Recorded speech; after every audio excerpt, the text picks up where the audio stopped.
It's a great pleasure to have you all here today. This is the first of a series of webinars that Reinvention Revolution is going to be doing over the next 5 weeks. And the idea with this is to share a little bit more about what is the Reinvention Revolution, and also give you tools that will allow you to start exploring the world in a little bit of a different way. Okay, so as you can see here, I'm sitting with the background of somewhere else in the world, and this is the power that technology has, right? It can place you essentially everywhere in the world. So what I would like to do is I would like to start with a little bit of house rules. I think the first thing is if you could, if you want to send questions, just write them in the chat. I think it's easier. You can also raise your hands in the system. So the other thing is I will be sharing with you a presentation, and the idea of this is essentially to give you some content and give you some ideas about how to get started in this journey. All right. So let me start here, and off we go. The idea of Reinvention Revolution started when a few years ago. Actually, I was a hyperactive kid, was a Boy Scout, and that's very important because my life evolves around crafting things, doing things, but also it has a lot to do with working with people. And as we progress, I'll tell you a little bit more how that has impacted me. The idea of having an outdoorsy upbringing, as well as the fact that working with people became one of my passions. So helping people, working with them to help them grow. I went to Thailand when I was 17, and this has had a profound impact in me, right? You leave your parents' home, you go to a completely unknown culture, you don't know the language. The culture is essentially completely different, right? So I had to learn and to adapt in ways that have been extremely useful for me in my life. Uh, but I think the one thing that was very important out of that was the constant learning that has given me. So I do like to learn things. I'm an avid learner. I'm always reading. I'm always picking up new topics, trying to go deeper into them. And essentially, what this journey of Reinvention Revolution is me trying to help people also to understand what are the possibilities and what you can learn out of what's already available. Right? Many people they get paralyzed by the fact that they think this is I have to create something in order to be successful. And the truth is, you have to create something that makes sense for you. For that, you have to learn, and for that, you have to bring in something new to the table, right? But you don't have to necessarily create the next Tesla. You don't have to create the next Microsoft, right? In order to fulfill your dreams. Then when I came back, I went straight into shipping line. I worked for Maersk. It is the biggest shipping line in the world. I started there as a water boy. I became a CEO of the Mexico and Central America operation. I had 24 wonderful years. And the thing that I got the most of when I was there was the ability to learn to reinvent myself, right? So I started as a water boy. I became a documentation clerk. I worked in IT. I worked in claims. I implemented systems. I went to work in sales. I then went to work in business management. Then I went to work in sales again. And through that, I learned how to become a different version of myself. So the core was always the same, but I was doing something different, right? And through those reinventions, I learned the steps that would help me reinvent myself constantly, right? And to me, this endless reinvention was also what triggered when I decided, okay, this is time for me to do something else, right? I had the steps ready. I had the ability to go out and test them. And this is what we're going to talk about here a little bit more today. Today, I reinvent myself. I reinvented myself. I Actually, I reinvent myself every day because there are so many things, so many ideas, so many projects. So I'm a board member in 3 companies today. Established company with 15 years in the market in a completely different segment than I was used to. I'm in a startup and I'm in a retailer, all in their boards as an advisor or board member, and I help them in things ranging from becoming a corporate, more corporate company to innovation, to actually rethinking the way that they do business. And crazy enough, I love that, right? And this is becoming a line of business in itself for Reinvention Revolution. Then the second thing that I do is essentially I have an e-commerce business that I didn't know anything about until I decided to explore the world. I don't have it alone. I have with a 19-year-old guy in Brazil that I met essentially 10 days before we started this business. We started with very little cash, uh, very little cash, and it's a thriving success, right? Through reinvesting the money and essentially creating the demand for some of the products that we sell in there, then we grew that business together. And when I say together, that's an overstatement because he's been doing 95% of the work himself. My job in there is to help him and to reframe some of the thinking around the business that we have, right? And through that, we started developing a ton of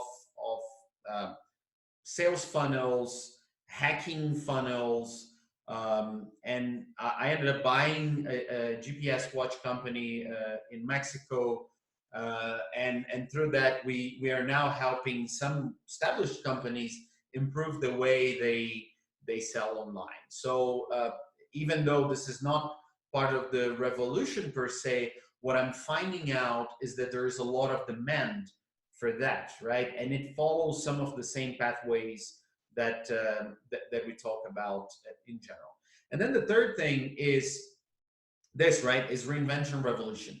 Reinvention Revolution started a few years ago.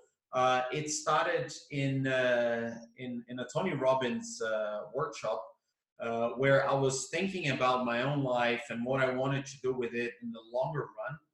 Um, I became obsessed with the idea that I had to help people somehow, right? And obviously, where I was, I could help people in many different ways, and I think I did. But obviously, I wanted to amplify that. I wanted to take this thing to the next level. How do I help people with the skill that I've mastered the most, right? And then I started drafting different ideas. And one day I sat down uh, like 18 months ago, and I put together a business plan for this, right? I didn't know exactly how I was going to do it, but I knew the purpose of it, right? The why and why I wanted to do Reinvention Revolution. So it became quite simple to start structuring the steps based on my own experience, and then essentially laying down the groundwork for what's to come, right? So out of that, I started studying what would be some of the levers that would work with people, right? And essentially, the largest lever is that 75 million people will lose jobs to technology in the next 5 years, right? And that's a huge number. I mean, we do not realize that companies are shrinking essentially because uh, technology is going to start being deployed in ways that people do not understand, right?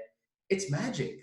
It's me sitting with a background somewhere else in the world when I'm actually sitting in Mexico, right? It is the kind of magic that we do not understand, and then we need to figure ways to help people go through that transition. What we are seeing today is really the emerging of a new industrial revolution, right? The first one was in the 1700s when the steam machine started changing the way things got produced. Then you had the railroads and the train in the 1800s. Then you had communications and internet throughout the 1900s, and essentially what we are seeing now is a very rapid advancement on technology that connects people, processes, and make everything um, slightly different, right? So that's where the idea of reinvention revolution came to be. uh, I will help people master skills, not necessarily by creating, right? Even though I'm sitting on the board of a company that has the potential to change the way that logistics is done globally, right? Um, it has tremendous cutting edge technology. It's going to be disrupting the disruption that is happening right now in that industry. Uh, but that is one way of doing. The other way is, how do I help someone who's not able to essentially see the world as it is, right? To actually have a little more clarity. So what we decided to do, it was in relation to the 138 millions that will be million jobs that will be created in the next 5 years. Um, just to give you an idea, right? What we are seeing today is that the amount of jobs that do not get fulfilled uh, for longer periods of time is growing a lot, right? And when that happens, it means that the cost of acquiring a person for that also grows, which means that then some technology is going to be deployed in order to fulfill that gap.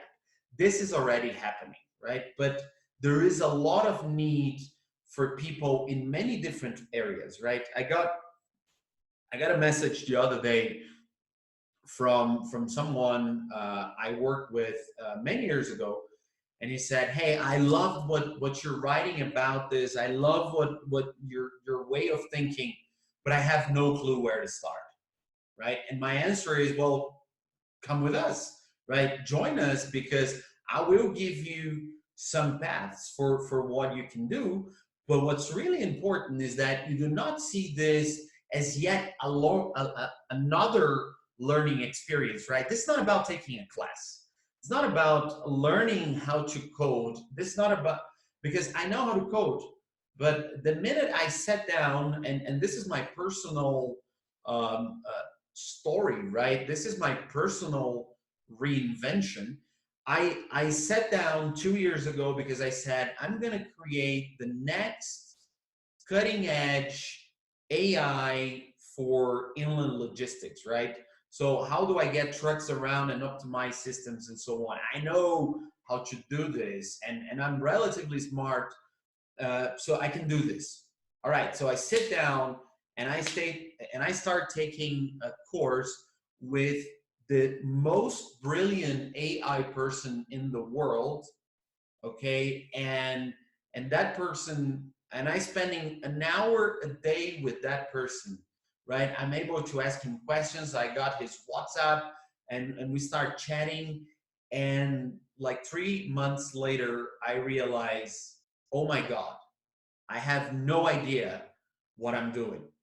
I got to a point where the math involved, the criticality of understanding steps before was so high that it killed me, right? I was not able to understand where and what I was heading. So I was like, okay, David, can you give me a clue on what should I learn before, right? So I went to the training before, and I took that training for a month, and I was like, David, can you help me understand what should I take before that, right? And then I realized that the last 20 years have had so much technology advance that I had not captured just because I was working on something else, right?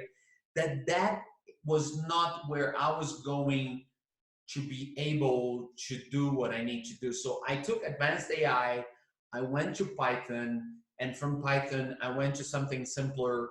And essentially, I was not, that was not what I wanted, right? So what I realized is that it's not about the training, it's about understanding how you're going to deploy that knowledge that you're really, really good at, right?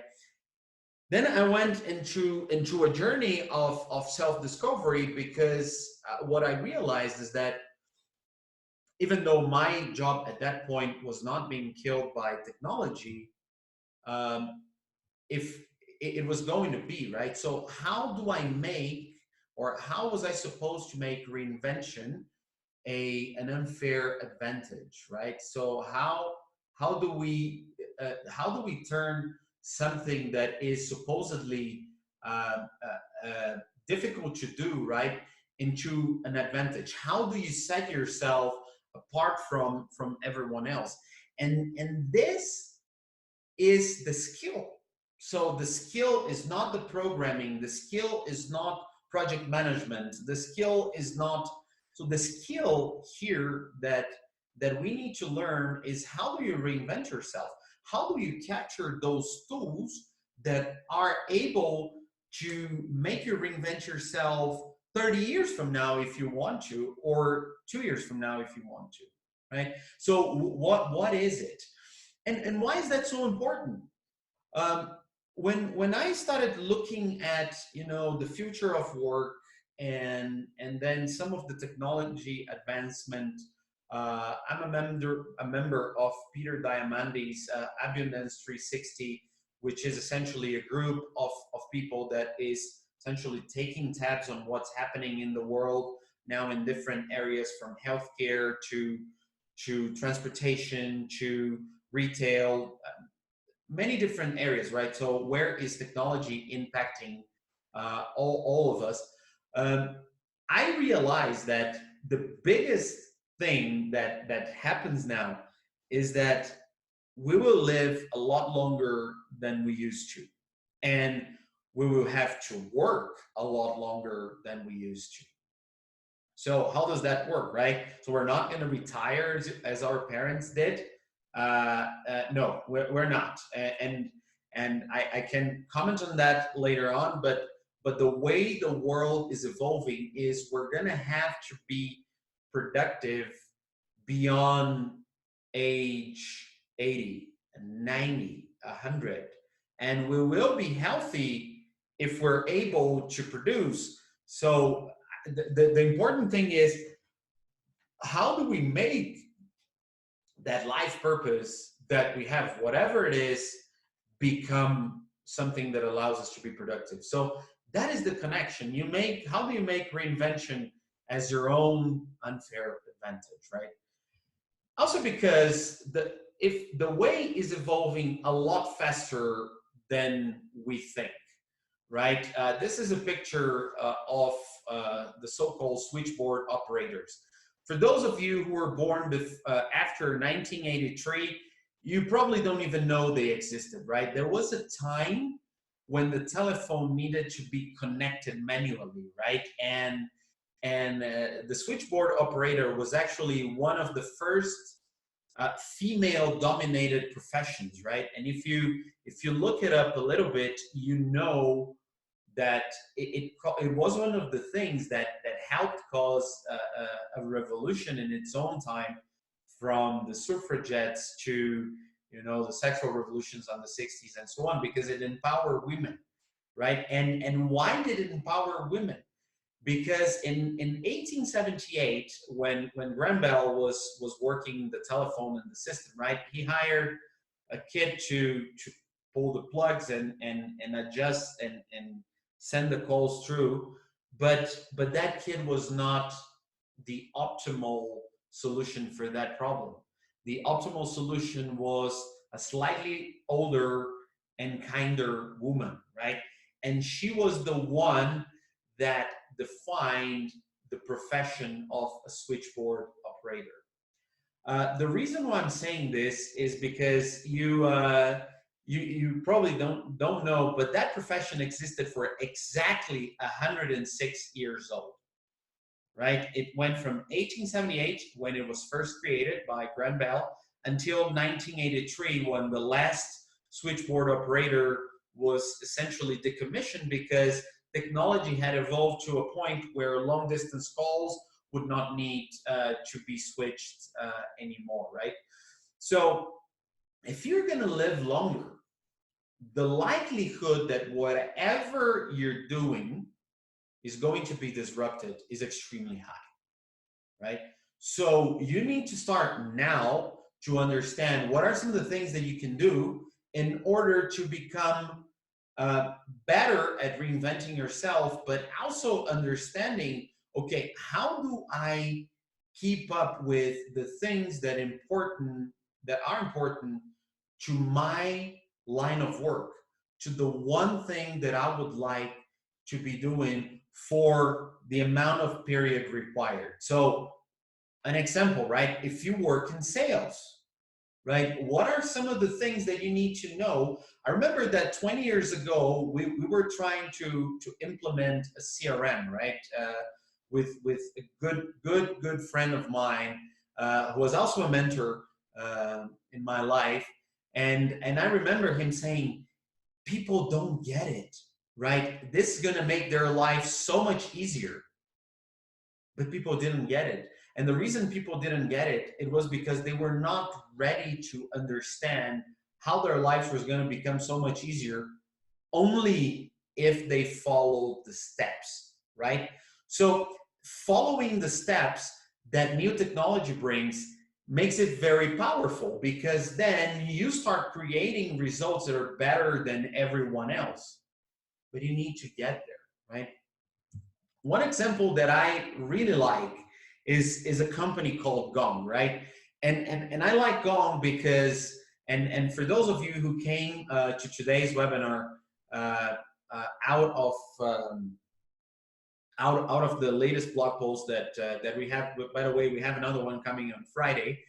Gong is a company that what it does is it listens to sales calls, and then it captures the parts of the process that are the most relevant to convert a customer. Okay, and converting a customer in today's world is the most important thing for your business, right? Whatever it is. So Gong, what it does is it optimizes that follow-up process between you being able to stand in front of a customer or to talk to a customer and then closing that customer, right? It's an amazing thing, except that it's done by software, right? The humans involved, they're essentially following the guidance of a machine that is identifying patterns and identifying ways of getting things done. So imagine that suddenly you have the ability to do something faster and better because there is a machine connected to you. Okay. I'm not going to dwell too much on that, but that's what I call the bionic operating system, right? When you merge man and machine in a way that allows you to produce faster, right? Today in this call, we have people from 3 countries. We have people from Brazil, actually 4. We have people from Brazil, from Mexico, from the United States, and from Panama, right? This is done, and I'm sitting with I don't know, somewhere else in the world, right? No, jokes aside, I'm sitting in Mexico right now. I was on the beach until yesterday, right? And I could be on the beach today. Oh, sorry, Eddie, Guatemala. So that makes it 5. I apologize for that. I didn't realize we were in. Thank you very much. So what is great about this is we are able to have a market anywhere in the world, right? So you can sell your products, your services to anywhere, right? Um, Gong allows you to have better sales calls. Shopify allows you to have better e-commerce. ClickFunnels allows you to have better funnels. Process Street allows you, and the list is endless, right? You do not need to be an excellent programmer. What you need to understand is how do you get your business done, okay? So when we go with that, the biggest problem is that a lot of the people that look into these transformations, they look at themselves and think, okay, this is not for me, right?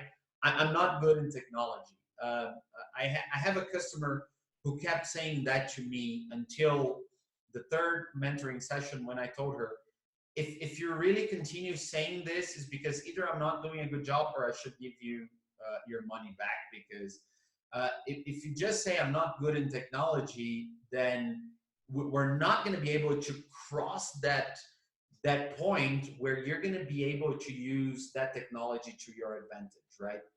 And it's not really a lot of effort, right? It's really about using what's available out there. So the example that I really like is when I say, hey, can we have a Zoom call, right? And someone says, yeah, sure, let's do that. And I say, okay, all right, I'm gonna send you my Calendly link so that you can pick a time that works for you. Then you hook yourself up and you connect, and then we talk.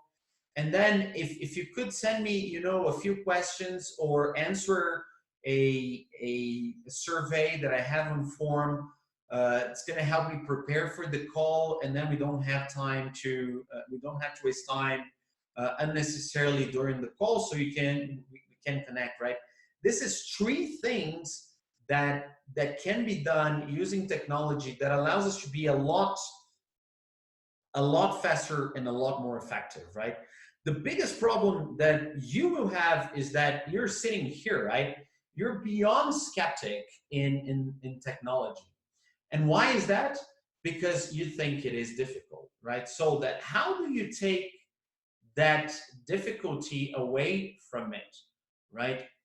That's one of the things that we do, right? That's what Reinvention Revolution is about. Is about connecting that technology with how people can produce something new that they would love to do, right? That they would love to obsess about. And why is that so important, right? We all have things that we obsess about, right? For the people who know me, this thing that I'm doing here is probably one of the things that I do obsess about all the time. Uh, if you're not ready to obsess about something, then you're going to be in trouble, right? We can talk about the wall of fear, right? When you hit a wall because you're afraid, and the pleasure you're going to get is not big enough for you to do what needs to be done. But in the end of the day, the real reason why you're afraid is not because of the thing you love, is because of the thing you're skeptic about. Is because you're thinking, all right, why should I invest my time and energy to create something, to do something, when I'm afraid it's not going to work? Because I'm not only a skeptic, right? I'm shit scared, right? I don't know what to do. Um, I would like to give you a little bit of visibility about how technology gets implemented and adopted, right? So first you have the tech enthusiasts, and these people are the ones who are going to get the technology that exists, they're going to transform and make it evolve, and then they're going to push it out in the market. Then you have the early adopters, right? They're the visionaries. They're saying, okay, and I consider to be myself part of that group, right? Um, they take that technology and they test it out, right? They try to deploy, they try and understand what is happening, and then they use it sometimes in good manners, and sometimes it fails, right? Then you have the early majority, and the early majority are the pragmatists, right? So, okay, now this someone else has tested it. I think it works, and let's do that. Then there are the conservatives, which is the late majority. The conservatives, they will take that technology, they will make it work, uh, but you know what? Only after it's been there for a long time. I really love the story that we had in 1996, more or less. It's a long time for most of you. We used to work to have a spreadsheet software that was called Lotus 123. For those of you who don't know that, it's like wonderful, except that it had nothing other than type in the numbers and then put an equal sign and then do a few formula calculations. That was essentially it, right? So Microsoft came with Excel a few years later, right? And many people had a hard time adopting Excel, even though it was the same thing, but things were put in different places, right? And then Excel came with something uh, that was amazing, and that was the pivot tables, right? So you could shape numbers around, and then suddenly you could graph them in different ways. That was crazy, right? People went crazy about that. Except that many people, the conservatives, they were still using uh, Lotus 123. You know what happened? They got pushed out, right? Nobody wanted to talk to them anymore because they did not have a skill, which was you need to understand Excel in order to do pivot tables. And then the ones who did, I remember a friend of mine created a spreadsheet, and he was very proud that that spreadsheet started getting distributed around, and he went on to be very successful in his career, and in part because of that spreadsheet, right? And it's a spreadsheet that, with all due respect to him, when we look at it today, it's like it could have been created by a 5-year-old, right? But back in those days, that was being a visionary, right? Was adopting a software that looked exactly like the other one, but had things in a different way. Most of the problem that you're going to face is if you're out of the game, if you do not understand what is coming in, if you do not understand what technology is coming in, you're not going to be able to be there 5 years from now, right? And you're not going to be able to reinvent yourself. And that is essentially a problem, because if you look into how man and machine will be executing repetitive tasks, right? Between the next, so between now and the next 3 years, that number is going to grow. Like machines will be doing almost 10% more year on year, right? And you see, it's going to be diminishing. So human is never going to be fully replaced, but more and more technology like RPA will take over, right? So many of you have asked me, and I got a lot of out of that post. So it made me change this a little bit, because I wanted you to get a little bit of an idea about what is RPA, and I think I need to move this a bit, right? What is RPA and what RPA is not, right? So RPA is computer coding. RPA is programs that replace humans. It's cross-functional and cross-application macros, right? So it's things that will pick up information from different places. It's going to put them together, and it's going to produce something that in the past it was only possible by a human doing it, right? what it's not, it's walking and talking Autobots, right? So it's not about physical robots. It's not about physical machines processing paper, and it's not about artificial intelligence or voice recognition AI, right? The main thing about this is it's the conjunction of technology that will allow you to do something that in the past only a human could do. So opening email and attachments and actually replying those, it's it's moving files and folders around, copying and pasting, reading and writing to databases, making calculations.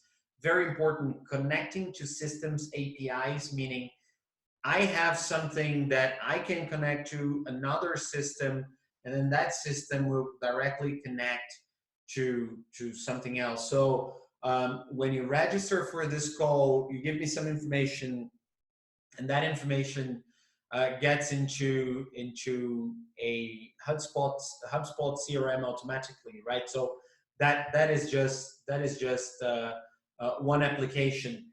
But there are many others, right? When you do a marketing campaign and you're able to infer which customers are doing what, right? So there is an opportunity ahead. The question is really, how do you grab that opportunity, right? What so imagine the following. If you're working on a big corporation today, you will be subject to that corporation and those processes being disrupted by this technology, right? Simply because every corporation now needs to get their processes and systems to operate at a much faster pace. But at the same time, you by learning how to do that, you create a competitive advantage, right? So how do you get that competitive advantage to essentially make you more powerful in whatever it is that you need and decide to do? And that's what reinvention revolution is about, right? So what I've created and tested, I had two cohorts. The cohort being a group of people. So I worked with three different people in my first cohort and 10 different people in my second cohort in order to test this and essentially get them ready to reinvent themselves as a skill, right? And in the process, they created something that they were passionate about, because that is the critical thing. Is, are you able to do something that inspire yourself? Are you able to create something that will allow you to be more powerful? So I will quickly explain what these steps are. These are 5 steps, okay? And it takes anywhere between 2 to 3 months for you to be able to go through all of them, because there is a lot of work in the sense that you need to understand yourself first, understand where you can apply the knowledge that you have, and then be able to continuously reinvent yourself. So the first step is the case for change, right? Why do you need to reinvent yourself? In my case, it was essentially, it was a calling. To be quite honest, some of my friends say it's my midlife crisis that is kicking in. They may be true, but the reality is that I've been doing this for a long time now. And to me, the case for change, it is about creating something that is essentially gives me the ability to help people, right? I've always tried to help people in many different ways. What I want now is to sign a commitment with myself, a long-term commitment that I will do this in the long run, right? Why? Because we will live longer, right? And I want fulfillment in my life. And that fulfillment will come from the fact that I know I have helped hundreds of people, thousands of people, maybe millions of people. I don't know, right? But that's essentially the case for change for me. So the next thing is then identifying what moves you. So what are your drivers? So what are the things that inside, deep inside of you will drive you, right? What are the things that when you look yourself in the mirror every morning you say, yeah, I'm doing this. It comes from the inside. It's strong. I'm unstoppable because it's driving me, right? So that's one thing. Then you have what motivates you. Then that motivation comes from perhaps from something external, right? In my case, I want to help people, right? And deep inside, and for those of you who decide to take this journey, you will see that I want to make my mom and dad proud. That's what I want in the end of the day. But that's external, right? That's not my inherent driver. And I'm passionate about talking to people. I'm passionate about connecting. I'm passionate. Crazy enough, I did not. I was not a good listener, right? And for those of you who've known me for a long time, listening was an acquired taste for me, right? And today I get so much out of listening to stories, out of understanding how they will help me help people.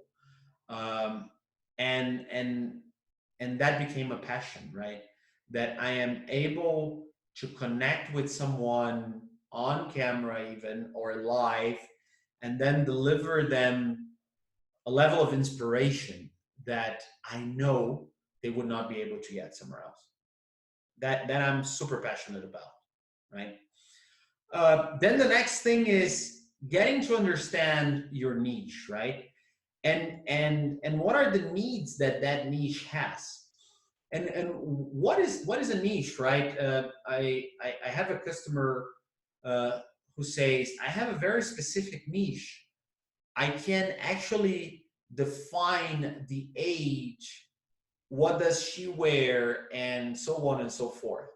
And I was like, there must be like 10 million people in that niche.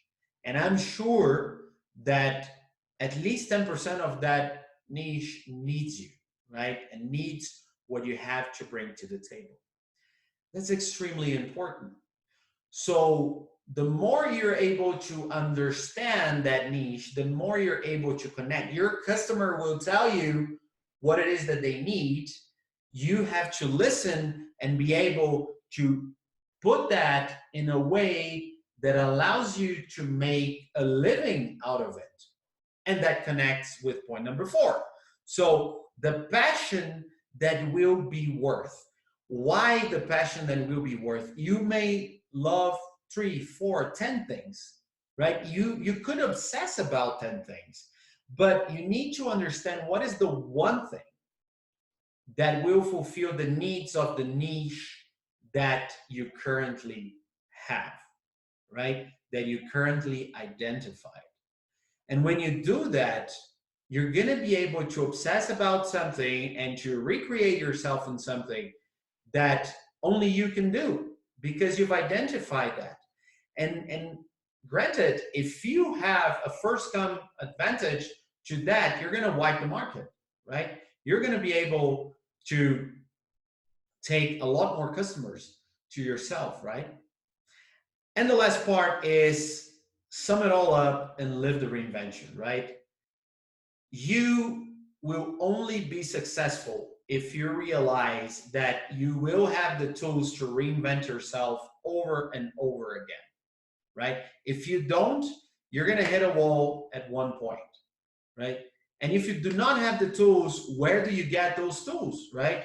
And how do you make that a part of what it is that you're able to live a passionate life, give something to the world that if you do not give, you will feel that the world is worse because you're not giving them that. When I got to the point where I understood, okay, this is so freaking cool that if I don't do something about this thing that I'm doing right now, the world's going to be a worse place, right? So I'm coming to you, telling you if you're able to do this and get to that point, you will be resourceful enough to reinvent yourself when the time comes. Because whatever it is, this thing that I'm doing is going to be disrupted within the next 6 months, right? When people get wind of what Reinvention Revolution is all about, someone is going to come in that is smarter than I am, is going to do something that is different, right? And that's fine, because now I have the resources to go out and do something else and bring something else to the table. I want to give you that particular piece of knowledge, right? So, uh, what is this about, right? For you to be able to go through the steps, you need to understand that there's two things that will matter. First is connecting your brain with your heart, right? The passion will come from your heart, but the actions will come from your brain. It's very hard to understand that connection. It's very difficult for most people to understand the intricacies of getting things done. Right? It's part of what we teach. It's part of what we do. Uh, but you have to accept that it's not only a rational decision, it has to be an emotional decision. Okay, it has to have your heart together. Why? Because it's hard, because it's difficult, because it's not easy for you to go out and try something new, right? So it has to have the convergence of both. Then second, it has to do with your energy, right? So how do you get your energy to the peak level that goes beyond what you thought was possible, right? So how do you get yourself engaged in whatever it is that you're doing, and you're able to actually cross a new bridge every day, right? How do you put the amount of effort that needs, because this is about hard work, right? I'm not going to lie to you. Rest and relaxation will be diminishing, and you're going to be doing something that is really impactful, but it demands work. So how do you manage your energy, right? um, I love when people ask me, so how do you manage your energy? And I say, I meditate. Oh, no, that's too hippie, right?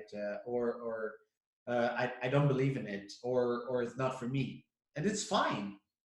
But then what is it?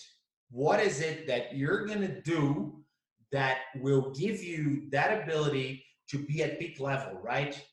To be with customers, to go out and do a sale, to sit down and create and focus and do deep work. What is it, right? So the last bit is, how do you get yourself connected with the all the different knowledge and things that are available, right? So this is the thing that you need to you need to understand. So you're only going to be able to do the work if your energy level, your heart, and your mind are converging into the actions needed for you to do this, right? So the last part is the action, really. How do you take action, right? How do you win by rewriting that movie in your head? Okay. If you just think about, if you just wonder, if you reflect on an after the fact scenario, you're never going to win. You have to go out and do really something about it, right? So what is it that you're going to do about it?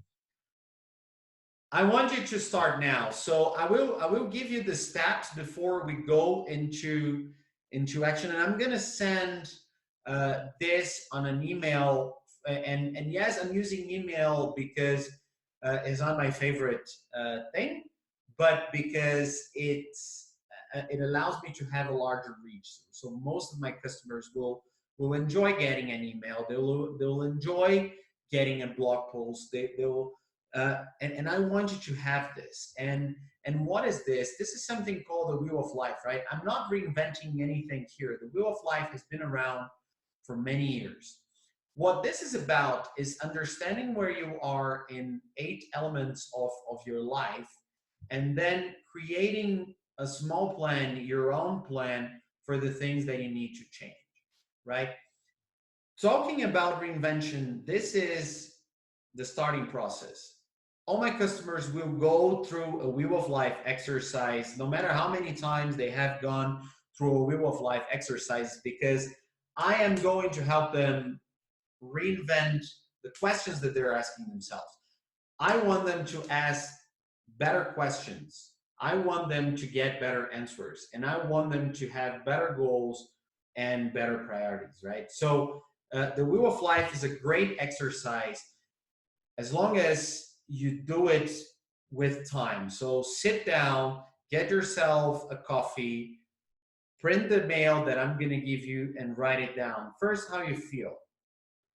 Then, where would you like to be and why? What are your priorities? Okay. What are the reflection points on those priorities? So, why are they important to you? What are you going to do with that information? What are some of the barriers that you have? And then select 2 or 3 things that you would like to change now, right? To me, is you know what? I need a better morning routine. And for those of you who know me, I play 5 minutes of guitar every morning, right? I did right before this. I find it cool, and I find it relaxing, and I also find that my guitar playing gets better a little bit every day. And granted, it's 5 to 10 minutes, right? I'm not spending an hour with this, uh, but when I do play, my day starts much better, right? I fulfill something that I'm passionate for. Now I can move on towards something else. All right. The last thing is I want to talk about a little bit about what are some of the offerings that we have, and I have this 1, 2, 3 because it really depends on what is for you, right?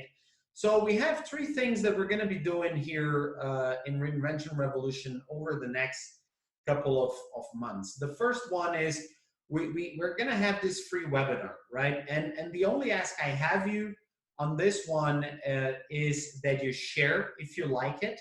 So this is being recorded. We're gonna be posting this as we progress. But over the next couple of weeks, we will be adding content and things to help you, right? So I really want to give back. I really want everyone to have the opportunity to reinvent themselves. So I'll be doing this series now, this 5 steps. Obviously, I'm not able to cover everything in an hour. So the next thing is we will have a mastermind next year, starting January. We will be putting together a mastermind that will allow us to go deeper into it. It's first going to be a digital mastermind where we will design content specific to the group on that mastermind. So that's why it's going to start end of January. I'm not promoting it yet, but I wanted you guys to get a first hand. We'll start promoting it between this week and next week. So I wanted to understand and get the tools for what it is that you need to learn, right? So I want to bring to as many people as possible. So that's the mastermind. And the third thing is I have the mentoring program, right? The mentoring program is a one-one session on a weekly basis. So you get an hour with me, then you get a bunch of homework that you need to do, and then that mentoring program essentially puts you with a business plan for something that you want to do that will be created by you with our help. So it's either me or someone else on the team. It depends on how it is, but someone who's been through this process as well. So granted, it's someone who's been through the journey, right? You're not going to get someone who's never done this, right? It's someone who became someone else because of what we do, right? I try to be mentoring as many people as we possibly can, but obviously if the demand is high, you're gonna get someone in the team who's going to be helping you in the transformation, right? So these are some of the three things that we'll be doing between now and early 2020. And I want to open for questions. I know we don't have a lot of time, but I want to know if you have any questions. It would be really great if you could type them in the chat, and then we'll take it from there, right?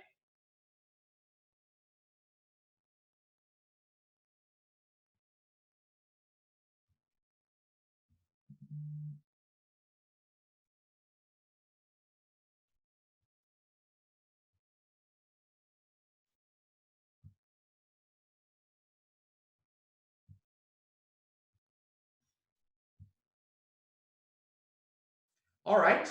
The chat panel is quiet. So the last thing about this, and I don't want unless it's needed, I don't want to cross the hour because I know everyone's busy.